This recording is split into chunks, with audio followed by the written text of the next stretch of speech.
Boys and girls, good evening all of you from Ashok Bhardwaj. Welcome to again new SS class.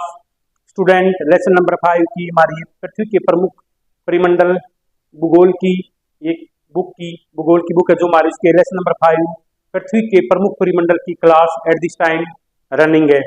So let us start. Don't waste time. Look at the black board. जलमंडल. पृथ्वी को नीला ग्रह कहा जाता है. पृथ्वी के 71% भाग पर जल तथा 29% भाग पर स्थल है. पृथ्वी को वह क्या कहा जाता है? नीला ग्रह कहा जाता है. जिसको पृथ्वी को नीला ग्रह के नाम से हम जान सकते हैं. नीला ग्रह कहकर हम इसके पुकारते हैं किसको? पृथ्वी को. पृथ्वी के 71% भाग पर तो वाटर जल है और 29% भाग पर स्थल है. क्लियर? आगे क्या बताया गया इसमें?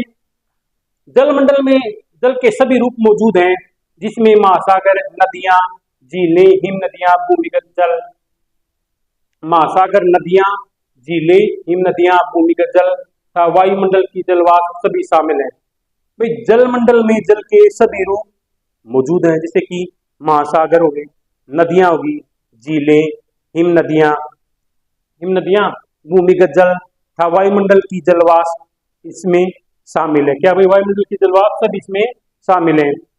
पृथ्वी पर पाए जाने वाले 97% से अधिक जल का भाग महासागरों में पाया जाता है. पृथ्वी पर जो भाई जल पाया जाता ना उसमें से भाई ये लगा लो जो जल उपलब्ध है उसमें 97% से भी अधिक जल का भाग महासागरों में पाया जाता है. जो पृथ्वी पर पाए जाने वाले जल का 97% से भी अधिक जल किसके का भाग किसमें? महासागरों में पाया जाता है.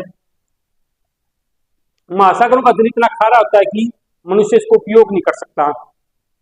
देखो दोबारा से एक्सप्लेन करता हूं. पृथ्वी पर पाए जाने वाले जल का 97% से भी अधिक भाग जल का किसमें? महासागरों में पाया जाता है. किसमें? महासागरों में पाया जाता है. और महासागरों का जल इतना खारा होता है कि एक ह्यूमन बीइंग उसको अपने डेली रूटीन के काम के लिए उसको मनुष्य के यूज के लिए वो वाटर सुटेबल नहीं है. क्लियर? आगे क्या बताया गया है? जल का बहुत कम भाग लवण जल के रूप में पाया जाता है जिसका मनुष्य उपयोग कर सकता है. कि भाई जल का बहुत ही कम भाग लवण जल मतलब खारे पानी के रूप में पाया जाता है जिसका मनुष्य अपने डेली रूटीन के कार्यों के लिए उस वाटर का यूज कर सकता है, जल का उपयोग कर सकता है. क्लियर? आगे क्या बताया गया?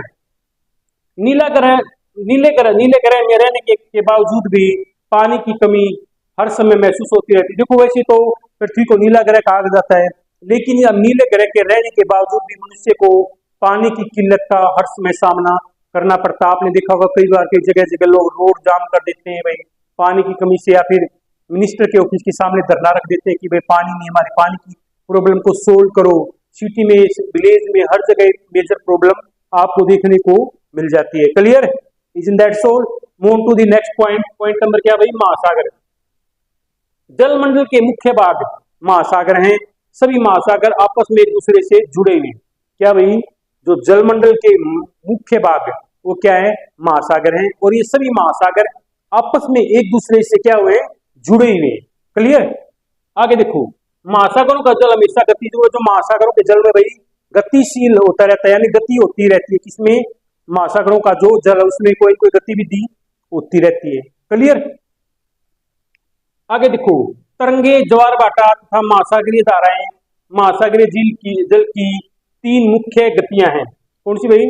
तरंगे, धाराएं और महासागरीय. देखिए तरंगे, ज्वार भाटा तथा महासागरीय धाराएं महासागरीय जल की 3 मुख्य गतियां हैं. महासागरीय जल की 3 मुख्य गतियां हैं. छोटे और बड़े आकार के आधार पर महासागर क्रमशः महासागरों के कितने 5 प्रकार हैं. पहले प्रशांत महासागर, दूसरे नंबर कौन सा भाई? प्रशांत महासागर, अटलांटिक महासागर, हिंद महासागर, दक्षिणी महासागर और आर्कटिक महासागर. देखो प्रशांत महासागर, अटलांटिक महासागर, हिंद महासागर, दक्षिणी महासागर और आर्कटिक महासागर, ये महासागरों के 5 टाइप्स हैं. इनके बारे में डिटेल से मैं आपको नेक्स्ट क्लास में डिस्कस करूंगा। So student, I hope you have must enjoyed today's class. So today's class ended here. Meet you tomorrow in next class with some most important point related with lesson number 5. Thanks for this cooperation. जय हिंद, जय भारत, जय हरियाणा।